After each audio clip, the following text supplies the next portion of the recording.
गुलाबी नगरी जयपुर के प्राचीन मंदिर श्री सीताराम जी महाराज यज्ञशाला की बावड़ी पुरानी बस्ती में 9 से 17 नवंबर तक 108 कुंडात्मक गौ पुष्टि महायज्ञ एवं शिवलिंग पूजन महाराजा रामरतन दास महाराज ने बताया कि 17 नवंबर को यज्ञ समापन हुआ। इस यज्ञ में भारतवर्ष के सभी साधु संत आए और भक्तगणों ने पंगत प्रसादी ग्रहण किया। मैं बात करूंगा बुद्धि प्रकाश जी आपसे कि जयपुर नगरी में 258 साल पहले महाराजा जय सिंह जी ने यश में एक यज्ञशाला की बावड़ी में कराया।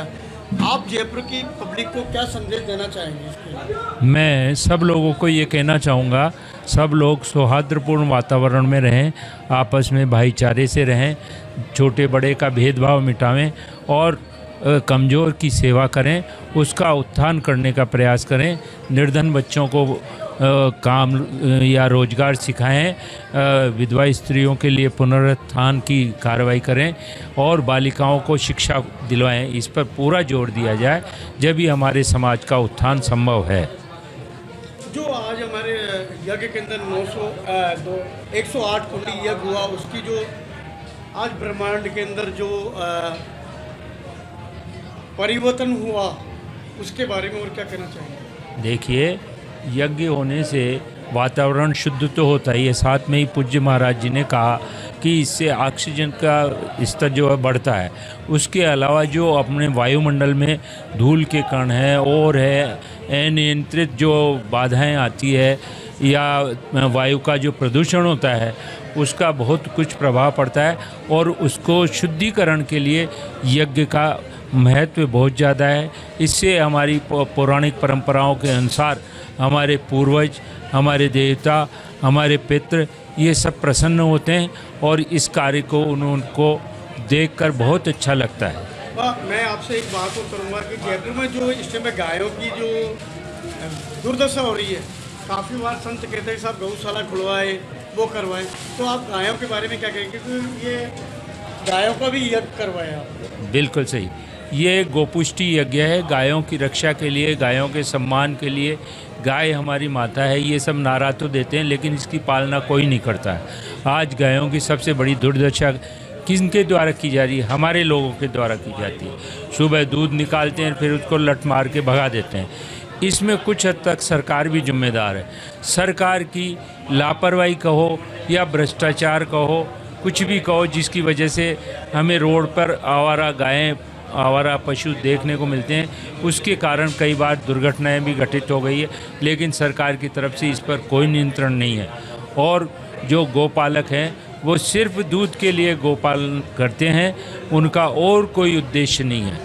मैं अपना नाम और पद बताएं। मैं बुद्धि प्रकाश पारिक छोटा सा कार्यकर्ता हूं और यज्ञ समिति में कोषाध्यक्ष का दायित्व निर्वाह कर रहा हूं।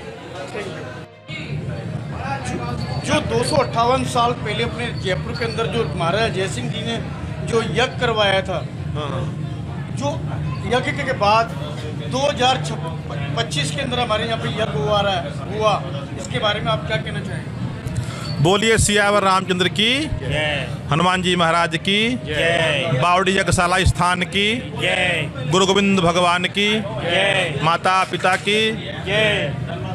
नमः पार्वती पतये हर हर महादेव। जयपुर की स्थापना से पूर्व परम पूज्य महाराज जी के द्वारा यहाँ पर यज्ञ संपन्न हुआ था। तभी से बड़ी मात्रा में घृत आया था, उसके लिए यहाँ पर घी को रखने के लिए बावड़ी बनवाई गई थी। इसलिए इस स्थान का नाम यज्ञशाला की बावड़ी है।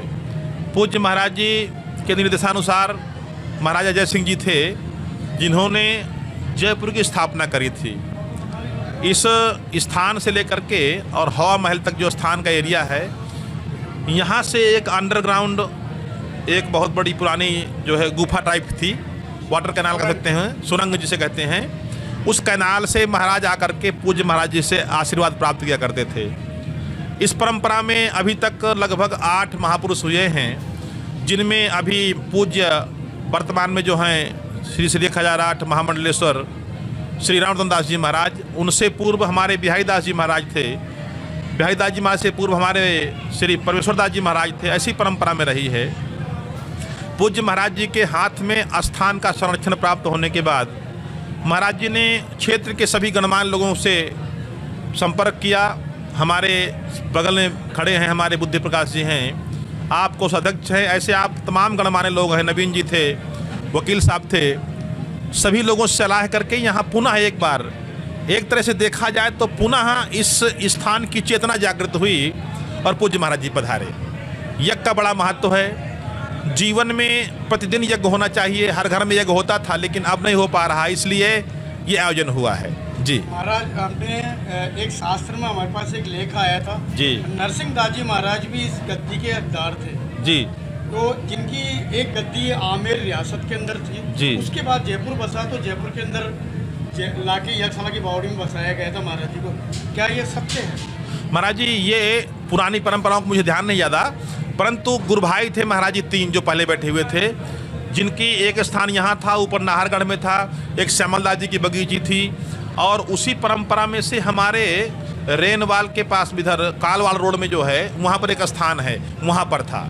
एक ही परंपरा के गुरु भाई थे, सब आपस में रहते थे साथ और में। महाराज जो यज्ञ आज समापन हुआ है, संपूर्ण आहुति लगी है, तो भारतवर्ष को क्या इसकी, हमारे संतों में जो भी हम आयोजन करते हैं विश्व कल्याण के लिए करते हैं, सर्वे भवन्तु सुखिनः के लिए करते हैं, और यज्ञ एक ऐसी व्यवस्था है हमारे आदि वैदिक परंपरा में, यज्ञ में आहुति से संसार के जितने 84 लाख योनियां हैं हर जीव को भोजन प्राप्त होता है, क्योंकि यज्ञ के निकले हुए धुएं से ऑक्सीजन जो होती है उसका प्योरीफाई होती है, और उस ऑक्सीजन को पूरे संसार में रहने वाले जड़ चेतन जितने जीव हैं, पेड़ पक्षी पशु पक्षी प्रकृति जलचर थलचर नभचर, सब उसको ग्रहण करते हैं और सबको पुष्टि प्राप्त होती है।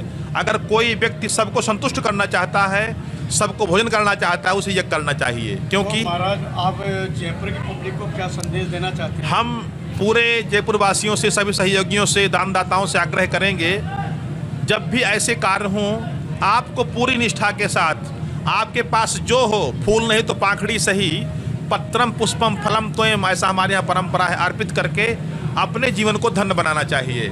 परंतु सबका धन शुभ कार्य में नहीं लगता, किसी का डॉक्टर के यहाँ जाना है, किसी का पुलिस के पास जाना है, किसी का CBI के पास जाना है। लक्ष्मी के 4 पुत्र हैं, लक्ष्मी के सुत 4 हैं, धर्म अगिन नृप चोर। धर्म ज्येष्ठ पुत्र है, अग्नि छोटा है, राजा उससे छोटा है, और सबसे छोटा है चोर। जेठे के अपमान से 3 करे भड़फोर। जब तक व्यक्ति के जीवन में धर्म रहता है तब तक राजा उसको टैक्स नहीं लगाता, चोर उसे परेशान नहीं करते, आग नहीं लगती। जिनका धर्म में धन नहीं लगता उनको राजा टैक्स लगा देता। आप देखते हो यज्ञ में, धार्मिक अनुष्ठानों में लोग देने से कतराते हैं और अरबों रुपए का छापा मार करके बाहर फेंकना पड़ता है। CBI वाले आते हैं, वो तमाम लोग रेड मार देते हैं और पैसा चला जाता है। इसलिए अपने जीवन को धन्य बनाने के लिए, क्योंकि जो पहले आपने किया था वो आज आपको मिल रहा है, आज करोगे वो आगे मिलेगा।